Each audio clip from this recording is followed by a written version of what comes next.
Hello friends, trigonometric functions में आपका स्वागत है। हमारे चैनल को सब्सक्राइब करने के बाद बेल आइकन दबाना ना भूलें ताकि वीडियोस की जानकारी सबसे पहले आप तक पहुंचे। आप हमें ट्विटर, फेसबुक और इंस्टाग्राम पे फॉलो कर सकते हैं। फॉलो करने के लिए टाइप करें मैथ स्टूडेंट। तो चलते हैं लेक्चर की तरफ। हम शुरू करते हैं क्वेश्चन नंबर 6 से। हमने क्वेश्चन नंबर 5 तक पिछले वीडियो में सॉल्व किया है, उसका लिंक आपको वीडियो के डिस्क्रिप्शन में मिल जाएगा। ठीक है, उसके पहले के थ्योरम्स भी आपको मिल जाएंगे। ठीक है, मैं उम्मीद करता हूँ आपने वो देखा है और ये वीडियो आप प्रोसीड कर रहे हैं। ठीक है, शुरू करते हैं क्वेश्चन नंबर 6 से। Question number 1, 4 cos square theta equals to 3। Now इसको हम कैसे लिख सकते हैं? cos square theta equals to 3/4, correct. अब इसको मैं कुछ इस तरीके से लिख सकता हूँ, cos square theta √3/2 whole squared, correct. √3 का स्क्वायर 3 होगा, 2 का स्क्वायर 4 होगा, यानी कि ऐसे लिख सकता हूँ। ऐसा लिखने का मतलब क्या है, क्योंकि मुझे इससे कॉस बनाना है। ठीक है, तो इससे क्या मिलेगा देखो, cos स्क्वायर थीटा। अब cos में √3/2 कब होता है? जब cos 30 होता है, करेक्ट। cos 30 होता है और हमको स्क्वायर भी करना है। फाइन, सेटिस्फाई हो गया। cos 30 इज √3/2 और स्क्वायर भी लिख दिया। ठीक है, अभी ऐसा लिखा हमने तो इससे हमको एक थ्योरम याद आता है जो cos के फॉर्म में है। मैं यहाँ लिख देता हूँ। we have cos squared theta equals to cos squared alpha। जब ऐसा होता है तो थीटा क्या मिलता है? थीटा मिलता है n pi plus minus alpha where n belongs to integer. तो ये थ्योरम हमने सीखा है, ये हम लोग यूज़ करेंगे। फ़र्क इतना है कि अल्फ़ा के जगह पे हम यहाँ पर देख सकते हैं π/6 है। ठीक है, थोड़ा नीचे चलते हैं। सो क्या हो जाएगा, मैं ब्लू पेन से सॉल्व कर देता हूँ। So therefore cos squared theta equals to cos squared π/6, यही वाला थ्योरम यूज़ करेंगे तो थीटा का वैल्यू क्या आ जाएगा? n pi plus minus alpha के जगह पे है π/6, सो ये होगा π/6 where n belongs to integer. इसे आप और आगे सॉल्व करना चाहते हैं तो भी कर सकते हैं, लेकिन हम उसको वैसे भी छोड़ सकते हैं। वैसे अगर आप करना चाहें तो कर सकते हैं। ठीक है, मैं पाई बाहर ले लेता हूँ। ये क्या होगा? n plus minus 1/6, n belongs to integer. So बस यही है इसका आंसर। ठीक है, चलते हैं अगले क्वेश्चन में। क्वेश्चन नंबर 2 यहाँ लिख देता हूँ मैं। ठीक है, क्वेश्चन नंबर 2 क्या था? क्वेश्चन नंबर 2 है 4 sine square theta equals to 1। ना इसे भी मैं कैसे लिख सकता हूँ? Sine square theta equals to, ये 4 को डिवाइड कर दो, सो ये हो जाएगा 1/4। अब ये 1/4 को मैं 1/2 होल स्क्वायर लिख सकता हूँ, करेक्ट है। अब साइन में 1/2 कब आता है? जब साइन 30 होता है, करेक्ट है। So therefore sine square theta is equals to sine 30 को हम कैसे लिखते हैं? π/6, करेक्ट। फाइन, अब ये साइन के फॉर्म में जो भी मिला है हमको, उसको देख के हमको याद आता है हमने एक थ्योरम सीखा हुआ है ऑलरेडी, राइट। क्या है थ्योरम? यहाँ लिख देता हूँ मैं। मैं हर बार इसलिए लिख रहा हूँ क्योंकि आपको भी लिखना ही है, ठीक है ना, सॉल्यूशन में लिखना पड़ता है। ये sine square theta equals to sine square alpha. जब ऐसा होता है तो थीटा का वैल्यू क्या होता है? n pi plus minus alpha where n belongs to integer. So इस तरीके से ये थ्योरम को अप्लाई करना है। थोड़े नीचे चले जाते हैं। फाइन, तो हमारा जो क्वेश्चन है, therefore sine squared theta equals to sine squared π/6। ठीक है, तो ये क्या हो जाएगा? इससे हमको थीटा मिलेगा n pi plus minus alpha के जगह पे क्या है देखो? π/6 है, सो ये होगा π/6 where n belongs to integer. बस इतना ही है। ठीक है, फाइन, चलते हैं अगले क्वेश्चन में। यहाँ पर भी, इस क्वेश्चन में भी यहाँ पर छोड़ सकते थे। Fine, will move on to question number 3। Question number 3 में चलते हैं, नीचे चलते हैं। सो क्वेश्चन नंबर 3 क्या है देख लो। दिया हुआ है cos 4 theta equals to cos 2 theta. अब इसको देखो, हम cos 4 theta minus cos 2 theta equals to 0 ऐसे लिख सकते हैं। क्या किया? सब्ट्रैक्ट कर दिया cos 2 थीटा को। अब ये जो भी फॉर्म है, यहाँ पर हम क्या यूज़ कर सकते हैं? फैक्टराइजेशन फार्मूला याद है आपको? मैं यहाँ लिख देता हूँ, cos c minus cos d। ठीक है, यही फॉर्म है ना, सिर्फ ये क्या है? c है, और ये डी है, ठीक है। क्या होता है cos C minus cos D? Cos C minus cos D होता है 2 sine C plus D by 2 multiplied by sine D minus C by 2, correct. So ये फॉर्मूला हम अप्लाई करेंगे। फाइन, देन अप्लाई करने पे क्या मिलेगा देख लो।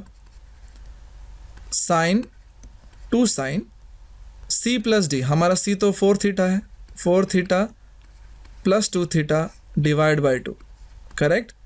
साइन डी माइनस सी यानी कि 2 theta minus 4 theta upon 2 equals to 0। अब ये 2 तो नॉन ज़ीरो नंबर है, राइट। हम डिवाइड कर सकते हैं दोनों तरफ, तो 2 यहाँ से निकल जाएगा और राइट साइड में भी डिवाइड होगा तो 0 ही रहेगा, कोई बात नहीं। सो ये क्या हो जाएगा देख लो। साइन 4 थीटा प्लस 2 थीटा कितना होगा? 6 थीटा। 6 थीटा बाई 2 कितना होता है? 3 थीटा होता है, ठीक है, मैंने डायरेक्टली लिख दिया। 2 थीटा माइनस 4 थीटा कितना होता है? माइनस 2 थीटा, माइनस 2 थीटा, और डिनोमिनेटर में 2 है, ठीक है। ये दोनों सॉल्व हो जाएंगे तो क्या मिलेगा एंगल में? माइनस थीटा मिलेगा, सही बात है। तो यहाँ लिख देंगे माइनस थीटा इक्वल टू 0। ना आप देख सकते हैं कि 2 फैक्टर्स मिले हैं। साइन 3 थीटा ये एक फैक्टर है, साइन माइनस थीटा ये दूसरा फैक्टर है। अब बात यह है कि दोनों मल्टीप्लाई होकर आंसर 0 आया है। इसका मतलब क्या बनता है? इसका मतलब बनता है कि ये दोनों में से कोई एक 0 है तभी जाके आंसर 0 आए, करेक्ट ना। जब भी कोई फैक्टर्स हो यानी कि मल्टीप्लाई हो रहे हो और आंसर 0 आ रहा हो तो इसका मतलब क्या है? जो मल्टीप्लाई हुआ है उसमें से कोई ना कोई तो 0 है, करेक्ट है। सो इसमें भी साइन 3 थीटा इक्वल्स टू 0 हो सकता है या फिर साइन माइनस थीटा 0 हो सकता है, करेक्ट है। अब या तो ये 0 है या तो ये 0 है, तो 2 केस बन गए। देख लेते हैं ये 0 होगा तो क्या होगा और ये 0 होगा तो क्या होगा, ठीक है। थोड़ा नीचे चलते हैं, शुरू करते हैं यहाँ से, ठीक है। इससे consider sine 3 theta equals to 0। Now sine 3 theta equals to 0, ये 0 को मैं क्या लिख सकता हूँ? साइन 0 लिख सकता हूँ, क्योंकि साइन 0 जो है वो 0 ही होता है, ठीक है। साइन 0 जो है 0 ही होता है। अब ऐसे लिखने का मकसद क्या है? हमारे पास एक थ्योरम है। क्या थ्योरम है? यहाँ लिख देता हूँ मैं। We have sine theta equals to sine alpha. जब भी हमारा कोई रिलेशन ऐसा होता है sine theta equal to sine alpha, तो उसमें से थीटा का वैल्यू क्या मिलता है? n pi plus -1 power n multiplied by alpha, where n belongs to integer. So ये रूल के हिसाब से जब हम यहाँ पर देखेंगे थीटा के जगह पे हमें क्या दिखाई दे रहा है? 3 थीटा है और अल्फ़ा के जगह पे 0 है। सो देयरफॉर हमारे पास जो भी है sine 3 theta equals to sine alpha नहीं, साइन 0। सो इससे हमको क्या मिलेगा? इससे हमको थीटा के जगह पे 3 थीटा है, मैंने पहले बता दिया आपको। So 3 theta equals to n pi plus -1 power n into alpha. Alpha फ़िलहाल क्या है? 0 है। सो 0 को यहाँ पर मल्टीप्लाई कर दो, where n belongs to integer. नीचे चलते हैं। सो यहाँ से देख लो थीटा क्या मिल रहा है। यहाँ से 3 थीटा इक्वल्स टू ये क्या हो रहा है? ये तो 0 से मल्टीप्लाई होकर पूरा 0 ही रहेगा, तो इसके बारे में कोई टेंशन है नहीं, इसको छोड़ दो। बचा क्या है? n पाई बचा है ना। n belongs to integer. So यहाँ से देखो थीटा क्या मिल गया? थीटा मिला है n पाई बाई 3, करेक्ट। 3 से डिवाइड कर दिया। फाइन, ये हो गया हमारा एक आंसर, वो भी कहाँ से? केस 1 से। अभी केस 2 सॉल्व करना बचा है, इसको 1 ले लेते हैं, ठीक है। अब जाके देखते हैं कि केस 2 क्या लेना था। ये हमारा केस 2 है, राइट। सो इसको हम क्या करेंगे? यहाँ पर लिख देंगे कंसीडर क्या है? Sine minus theta equals to 0। अब हम एक फॉर्मूला जानते हैं ऑलरेडी। क्या जानते हैं? साइन माइनस थीटा जो है वो माइनस साइन थीटा होता है, ठीक है ना। सो यहाँ पर वो अप्लाई कर देंगे तो क्या हो जाएगा? ये हो जाएगा माइनस साइन थीटा, सही बात है। ये 0 है, उसको ऐसे उतार दो, ठीक है। अब ये दोनों तरफ माइनस से मल्टीप्लाई कर दो, तो ये -1 से मल्टीप्लाई कर दो, मतलब तो ये माइनस हट जाएगा यहाँ से। बचेगा क्या? Sine theta equals to 0। Fine. अब यही 0 को हम कैसे लिख सकते हैं? साइन 0 करके लिख सकते हैं ना, क्योंकि साइन 0 का वैल्यू भी 0 ही होता है। सो ऐसा चलेगा, करेक्ट है। अब इसे देख के हमको थ्योरम याद आना चाहिए, है ना। अभी हमने लिखा ना, यहाँ पर भी लिखा, ये देखो यहाँ पर लिखा हुआ है ना, वही थ्योरम यहाँ पर भी यूज़ करेंगे। वी हैव क्या है, साइन थीटा अगर साइन अल्फ़ा को इक्वल होता है, उसमें से थीटा का वैल्यू मिलता है n pi plus minus 1 power n multiplied by alpha where n belongs to integer. So यही फॉर्मूला जब हम अप्लाई करेंगे हमारे क्वेश्चन में, therefore sine theta equals to sine zero. ठीक है, फ़र्क क्या है, थीटा के जगह पे तो थीटा है लेकिन अल्फ़ा के जगह पे ज़ीरो है, तो यहाँ से थीटा हमको क्या मिलेगा। अच्छा, एक चीज़ बता दूँ मैंने कि यहाँ पर हमने ऑलरेडी n यूज़ किया है और ये दोनों भी जो है एक ही क्वेश्चन के लिए सॉल्व हो रहे हैं, तो यहाँ पर दोबारा मैं n नहीं लूँगा, मैं यहाँ पर n के जगह पे m ले लेता हूँ। ठीक है, m भी इंटीजर ही होगा यहाँ पर। ठीक है, सिर्फ फ़र्क बताने के लिए कि ये n अलग है, ये m अलग है। ठीक है, ज़रूरी था ये पावर m, जहाँ जहाँ n है वहाँ m लिख दे रहा हूँ। ठीक है, ध्यान से देखो। अब अल्फ़ा क्या है, व्हाट इज़ अल्फ़ा, अल्फ़ा यहाँ देख सकते हैं ज़ीरो है, सो ये क्या हो जाएगा, m बिलोंग्स टू इंटीजर। ठीक है, इस तरीके से हमको जो चेंजेस करना पड़ेगा। n के जगह पे हमने m लिया है। अब ये ज़ीरो तो मल्टीप्लाई होकर पूरा ज़ीरो ही रहेगा ना, ये वाला पार्ट, तो उसको छोड़ ही दो। सो देयरफॉर यहाँ से क्या मिलेगा, theta equals to m pi where m belongs to integer. So ये हो गया हमारा दूसरा आंसर। ठीक है, अब बात यह है, हमने शुरुआत में जो फैक्टर्स लिया था, पहला फैक्टर का यह आंसर आया, दूसरा फैक्टर का यह आंसर आया।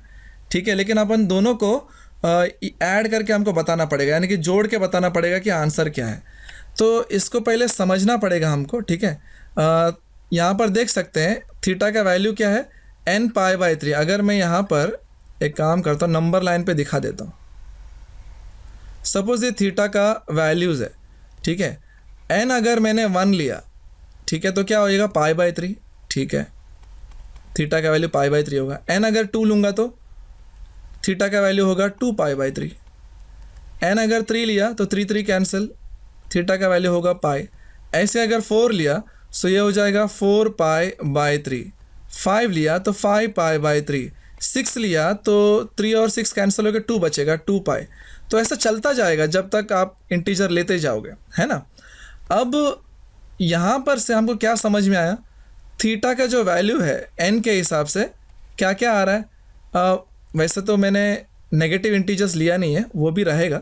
ठीक है, लेकिन मैंने जो पॉजिटिव इंटीजर लिया उसके हिसाब से मैं लिखता हूँ, इसलिए मैंने डॉट डॉट डॉट लिखा है। नेगेटिव इंटीजर भी हो सकता है, 2 पाई by 3, pi, 4 pi by 3, 5 pi by 3, 2 pi etcetera. Correct, ये थीटा का वैल्यूज़ मिलेंगे हमको n से। अभी वही अगर मैं m के लिए बनाऊँ, देखो m के लिए क्या होएगा, ये थीटा है, अगर m का वैल्यू 1 हुआ तो थीटा क्या हो जाएगा, पाई हो जाएगा। अगर m का वैल्यू 2 हुआ तो थीटा क्या हो जाएगा, 2 पाई हो जाएगा। थीटा का वैल्यू m का वैल्यू 3 हुआ तो थीटा का वैल्यू हो जाएगा 3 पाई।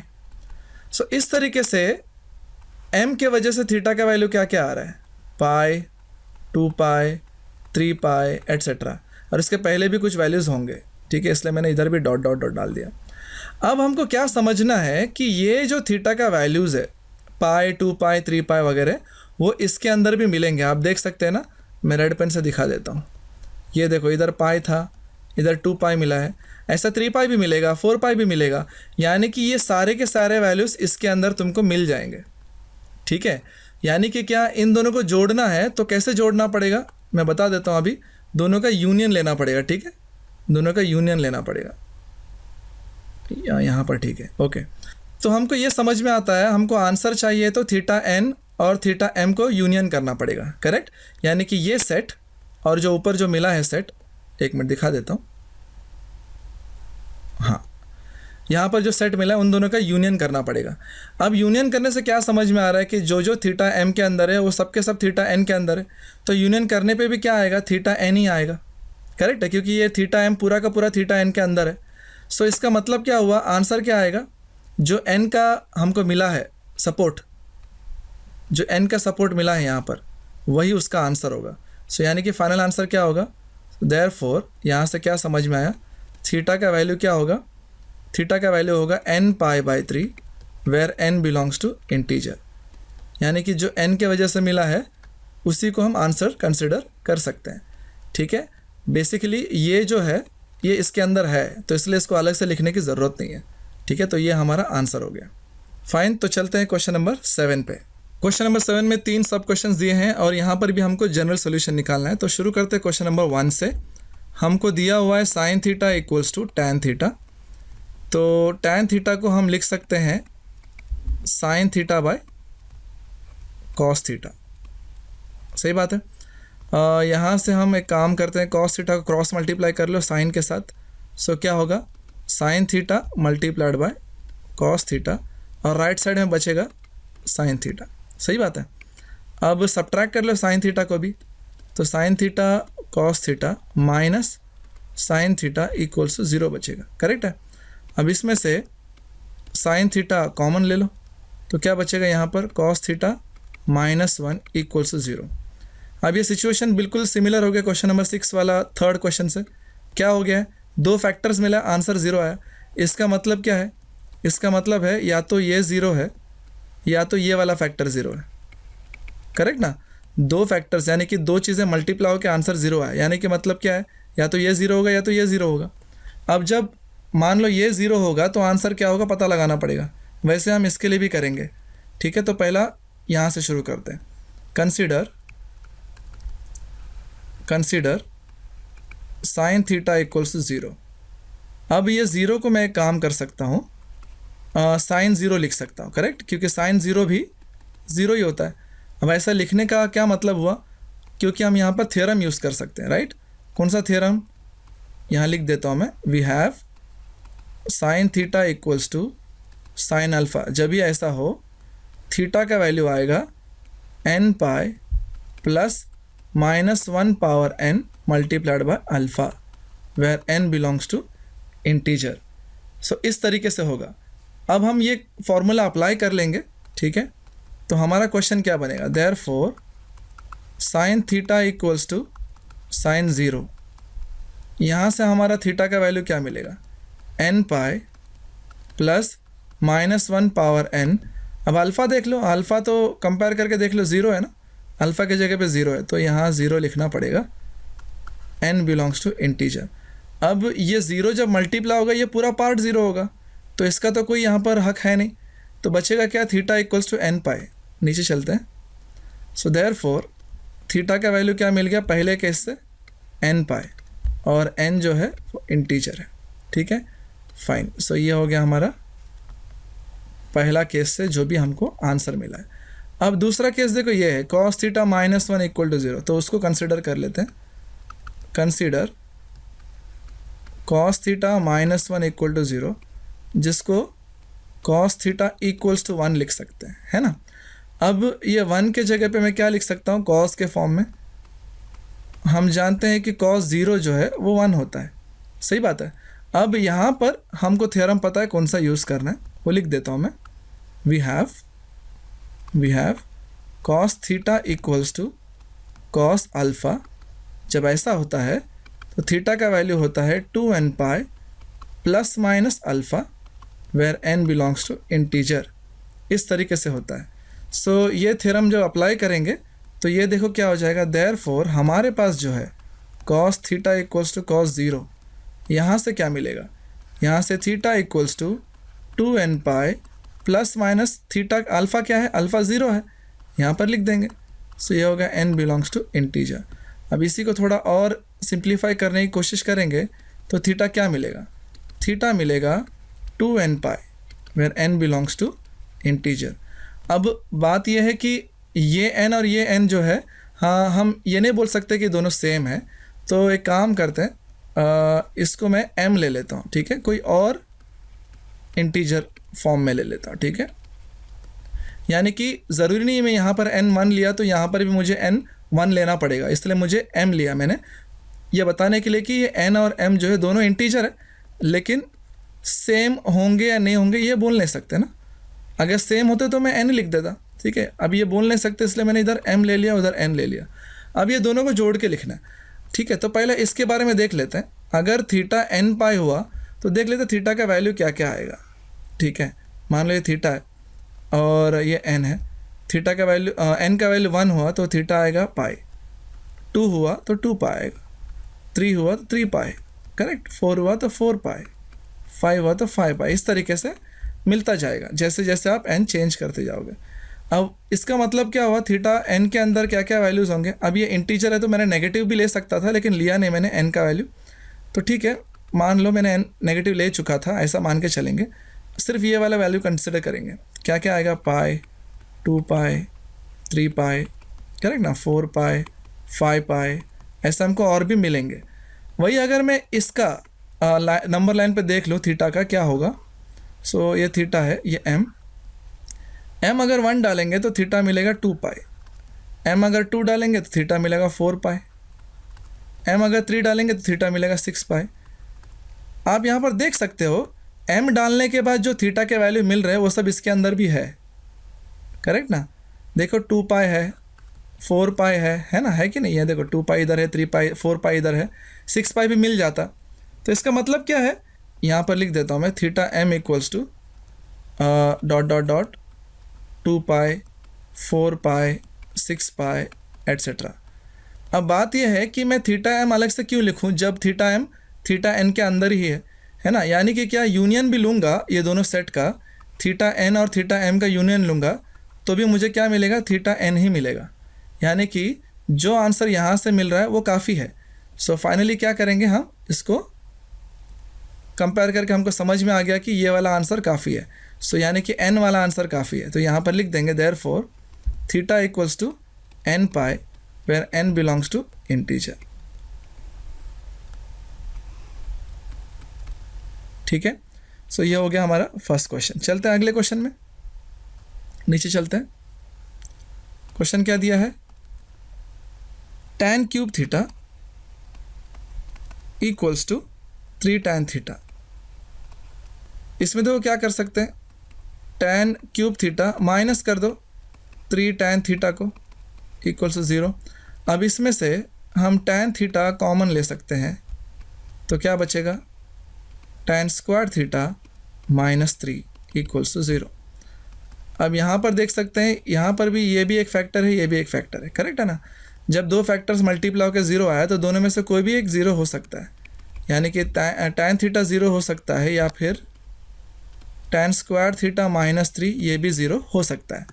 तो दो केस कंसिडर करके चलेंगे। पहला कंसीडर, पहले ये देख लेते हैं, tan थीटा इक्वल्स 0। अब tan 0 कब होता है, जब tan 0 होता है। तो लिख लेते हैं tan theta equals to tan 0, है ना। यानी कि 0 के जगह पे tan 0 लिख सकता हूँ क्योंकि tan 0 का वैल्यू 0 ही होता है। अब हमारे पास थ्योरम भी है tan के लिए, ठीक है, यहाँ लिख देते हैं, we have tan theta equals to tan alpha. जब ऐसा होता है थीटा का वैल्यू क्या होता है, n pi plus alpha, n belongs to integer. So ये रूल अप्लाई करेंगे तो देखते हैं क्या आ जाएगा। Therefore tan theta equals to tan 0, इससे क्या मिलेगा, थीटा का वैल्यू मिलेगा n pi plus alpha, alpha के जगह पे है 0, कंपेयर करके देख लो। सो ये होगा 0, n बिलोंग्स टू इंटीजर। 0 का कोई फ़र्क पड़ेगा नहीं, तो थीटा का वैल्यू क्या मिल गया, n pi where n belongs to integer. इसको हम डब्बा में डाल देते हैं। बिल्कुल इसी तरह ये वाले फैक्टर को भी सॉल्व करेंगे, ठीक है। tan स्क्वायर थीटा माइनस 3, ठीक है। Consider tan square theta minus 3 equals to 0। अब इसको मैं tan square theta equals to 3 ऐसे लिख सकता हूँ। अब इसी को tan स्क्वायर थीटा 3 को मैं √3 का स्क्वायर ऐसे लिख सकता हूँ, और √3 जो है tan में अवेलेबल है। tan का कौन सा वैल्यू √3 होता है, tan 60। सो ये होगा π/3। सो ये हो गया tan स्क्वायर्ड π/3, करेक्ट, क्योंकि tan 60 जो है √3 होता है, उसका स्क्वायर हमको करना है। फाइन, अब इसको देख के हमको थ्योरम याद आना चाहिए, कौन सा वाला, मैं यहाँ लिख देता हूँ। We have tan squared theta equals to tan squared alpha. जब भी ऐसा हो थीटा का वैल्यू होगा n pi plus minus alpha where n belongs to integer. So ये वाला रूल हम अप्लाई करेंगे तो हमारा क्वेश्चन जो है, जो मिला है हमको, tan square theta equals to tan squared π/3, ये क्या हो जाएगा, ये हो जाएगा theta equals to n pi plus minus alpha के जगह पे देखो पाई/3 है, सो ये हमको लिखना पड़ेगा पाई/3 where n belongs to integer. अब इसमें ज़्यादा कुछ सिंप्लीफाई करने लायक तो है नहीं, तो इसको हम ऐसे ही रख देंगे, ठीक है, n बिलोंग्स टू इंटीजर। अब ये जो मिला है इसको हम 2 ले लेंगे, ठीक है। अब यहाँ पर देख सकते हैं n पाई और यहाँ पर है n पाई प्लस माइनस पाई/3। अभी हमको ये सोचना है कि क्या किसी तरीके से ये दोनों को जोड़ा जा सकता है क्या। अच्छा, एक और चीज़, यहाँ पर मैंने दोबारा जो है n ही लिया है। आपको समझना होगा कि मैं यहाँ पर जो n लिया है, ऊपर जो n मिला है वो दोनों सेम नहीं है, तो बेटर रहेगा इसको m बना दे, ठीक है। हमेशा अच्छा होता है कि हम कुछ अलग से लिख दें ताकि कुछ चीज़ें कन्फ्यूजन ना हो, ठीक है ना। अभी जो है, जो हमको पहला मिला है, यस, जो पहला इक्वेशन मिला है और जो तीसरा इक्वेशन बोल सकते हैं, ठीक है ना। अब इनमें तो कोई मैच है नहीं, तो हमको दोनों को लिखना पड़ेगा एज एन आंसर, ठीक है। तो नीचे चले जाते हैं। Therefore theta equals to n pi where n belongs to integer और theta equals to m pi plus minus पाई/3 where m belongs to integer. So this is the answer, ठीक है। चलता है अगले क्वेश्चन में। थर्ड क्वेश्चन है cos theta plus sine theta equals to 1। जब ऐसा मिलता है साइन और कॉस का फॉर्म, तो हमको इसको कन्वर्ट करना पड़ेगा सिंगल फॉर्म में। अब ये कैसे करेंगे, हमको मल्टीप्लाई करना पड़ेगा 1/√2 से लेफ़्ट साइड में और राइट साइड में, ठीक है। अब सवाल ये आ सकता है कि ये कैसे पता चला कि इसी से आपको मल्टीप्लाई करना है, या फिर ऐसे बोल सकते हैं कैसे पता चला √2 से ही डिवाइड करना है। ये बहुत ही आसान है, एक सिंपल सा ट्रिक है। आपको ये देखना होता है कि यहाँ पर कॉस के साथ कौन सा कांस्टेंट है और साइन के साथ कौन सा कांस्टेंट है। फिलहाल आपको देख के समझ में आ रहा है कि यहाँ पर कोएफिशिएंट्स 1 और 1 है, तो क्या करना होता है, आपको उस कोएफिशिएंट्स को स्क्वायर करके ऐड करना होता है और उससे जो भी मिलता है, जैसे कि यहाँ पर हमको मिला है √2, तो उसी से आपको लेफ़्ट साइड और राइट साइड दोनों जगह डिवाइड करना होता है, ठीक है। बहुत ही आसान है। सो इसमें से देखते हैं क्या मिलेगा। सबसे पहले तो हमको इसको सब्स्टिट्यूट करना पड़ेगा एज्यूम करके।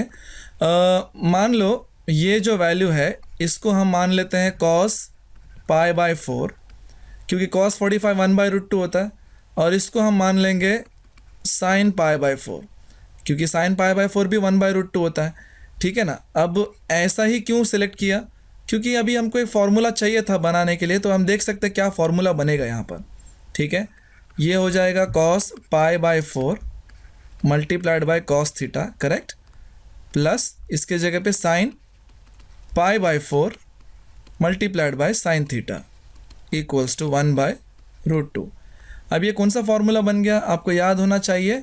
हमारे पास एक फार्मूला ऑलरेडी है, क्या है, cos A cos B plus sin A sin B क्या होता है, ये होता है cos A minus B, correct है।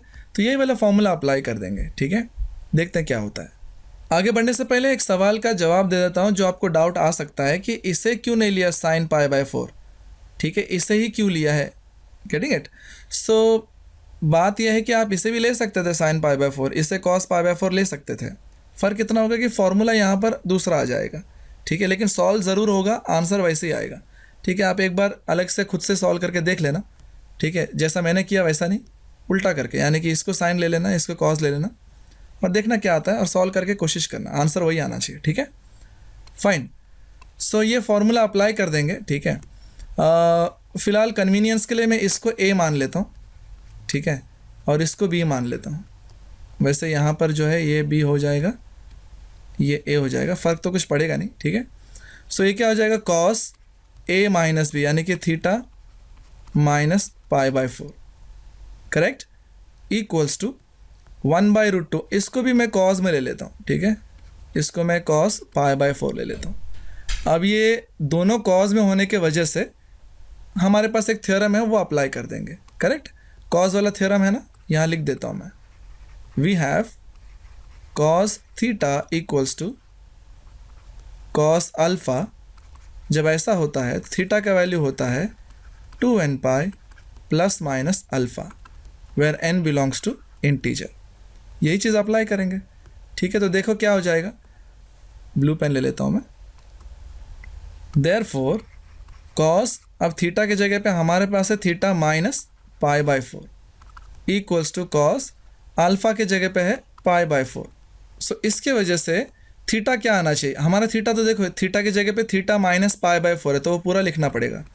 Theta minus pi by 4 equals to 2n pi plus minus alpha क्या है, अल्फ़ा जो अल्फ़ा की जगह पे पाई बाई 4, ठीक है।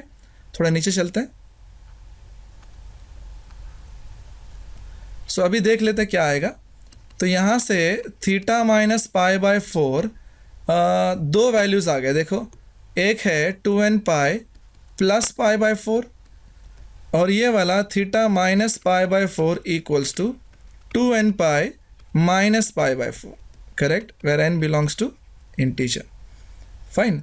सो यहाँ से क्या मिलेगा, देखो, theta equals to 2n pi plus pi by 4, ये माइनस पाई बाई 4 ऐड हो जाएगा और यहाँ पर देख लो 2n pi minus pi by 4 और ये माइनस पाई बाई 4 यहाँ ऐड हो जाएगा, करेक्ट है। अब यहाँ से देख लो क्या मिल रहा है, थीटा इक्वल्स टू ये 2n पाई तो है, पाई बाई 4 यानी कि 45 प्लस 45 90, तो मैं इसको पाई बाई 2 लिख सकता हूँ, है ना।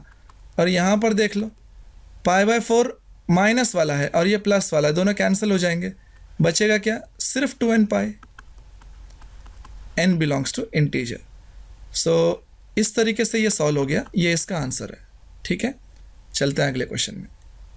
क्वेश्चन नंबर 8 में दिया है which of the following equations have solutions. हमको 4 इक्वेशन दिए हैं, हमको सॉल्व करने नहीं बोला है, हमको सिर्फ पूछा है कि इसका सॉल्यूशन होगा या नहीं होगा, ठीक है। तो सिर्फ हमको यही बताना है कि सॉल्यूशन है या नहीं है। शुरू करते हैं 1 से, ठीक है।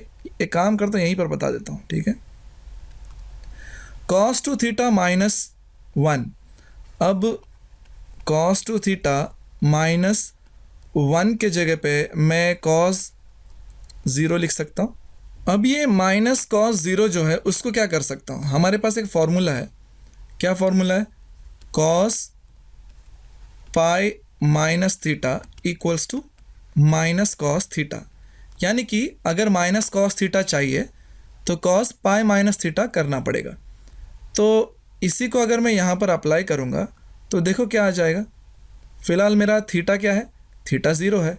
सो इसको मैं अगर यहाँ पर लिखूँ, cos 2 थीटा तो है, लेकिन यहाँ पर ये देखो थीटा 0 हो गया ना, तो ये क्या हो जाएगा, cos पाई माइनस 0, करेक्ट, क्योंकि थीटा 0 है तो क्या आ जाएगा, cos पाई आ जाएगा। अब जब cos theta equal cos 2 theta equals to cos pi, इसको सॉल्व करने के लिए हमारे पास थ्योरम भी है ना। कौन सा थ्योरम है, cos theta equal to cos alpha वाला, right, remember, cos theta equals to cos alpha, correct, जिसमें से थीटा क्या मिलता है, थीटा मिलता है 2n pi plus minus alpha where n belongs to integer, याद है ना। यानी कि ये सॉल्व हो सकता है, यानी कि इसका सोल्यूशन है, ठीक है। तो यहाँ पर लिख देते हैं, ब्लू पेन से लिख देता हूँ मैं, this can be solved, this can be solved using कौन सा थ्योरम, ये थ्योरम लिख देंगे ना, यही थ्योरम लिख देंगे, using what, cos theta equals to cos alpha. मैं सॉल्यूशन कैसे लिखना है वो बता रहा हूँ, ठीक है। Theta equals to 2n pi plus minus alpha where n belongs to integer, ठीक है। तो यहाँ पर मैंने लिख दिया कि इसका सॉल्यूशन है, हम सॉल्व कर पाएंगे, ठीक है। This can be solve using this, ठीक है, ये है इसका सॉल्यूशन। बस इतना ही बताना है कि सॉल्व होएगा कि नहीं होएगा, तो मैंने बता दिया कि सॉल्व हो रहा है। फाइन, तो ये हो गया पहला वाला। दूसरा ये देख लेते हैं, cos square theta equals to -1। अब इसमें से मान लो मैंने रूट ले लिया, तो ये रूट ऑफ -1 हो जाएगा, यहाँ से स्क्वायर निकल गया। अब ये क्या हो गया, cos theta equals to imaginary number हो गया, i बन गया। ठीक है, ये तो सॉल्व होएगा नहीं। ठीक है, सो इसका सोल्यूशन नहीं है, therefore this doesn't have solution. ठीक है, फाइन। अब इसका देख लो, थर्ड वाला, 2 sin थीटा इक्वल्स टू 3। अब यहाँ से sin थीटा क्या मिल गया, 3/2। देयरफॉर अब यहाँ से हमको sin थीटा क्या मिल रहा है, देखो 3/2 का मतलब क्या हुआ, 1.5। करेक्ट है। अब ये 1.5 जो है ऑब्वियसली 1 से बड़ा है, लेकिन हमको रूल पता है ना, क्या रूल है, साइन का वैल्यू जो है वो -1 और 1 के बीच में ही रहता है। -1 से नीचे नहीं जा सकता और 1 से ऊपर नहीं जा सकता। लेकिन यहाँ पर देखो, ये जो वैल्यू दिया है ये 1 से बड़ा है, यानी कि ये सॉल्व नहीं कर सकते आप। सो यहाँ पर लिखना पड़ेगा, ये मैंने तुमको एक्सप्लेन किया है, ठीक है, ये मत लिख देना, ये सिर्फ एक्सप्लेन करने के लिए लिखा है। Therefore sine theta is greater than 1। Correct है। Therefore this doesn't have solution, this doesn't have solution. ठीक है, फाइन। अब आखिरी वाला, ये क्या होगा, फोर्थ वाला। इसमें से देख लो tan थीटा क्या हो जाएगा, tan थीटा इक्वल्स टू 5/3 लिख सकता हूँ ना, 3 से डिवाइड कर दूंगा तो। और ये 5/3 को मैं tan अल्फ़ा ले लेता हूँ, let tan alpha equals to 5/3। So इससे क्या हो जाएगा, इससे हो जाएगा tan theta equals to tan alpha. अब जब ऐसा हो गया तो हम जानते हैं क्या होगा, theta equals to n pi plus alpha, where n belongs to integer. ये रूल तो है ही ना हमारे पास, यानी कि ये सॉल्व हो सकता है। Correct. So therefore this question has the solution, has a solution. ठीक है, इतना ही बताना था किसका सॉल्यूशन है किसका सॉल्यूशन नहीं है, दैट्स इट। तो इसी के साथ हमारा एक्सरसाइज ख़त्म हुआ। ठीक है, अगर आपको मेरा टीचिंग मेथड समझ में आता है, अच्छा लगता है, तो आप शेयर करो, सब्सक्राइब करो, लाइक करो, अपने दोस्तों को बोलो। ठीक है, इसी तरह मैं सिखाता रहूँगा। मिलते हैं अगले वीडियो में, अगले लेक्चर में। तब तक के लिए टेक केयर, बाय बाय।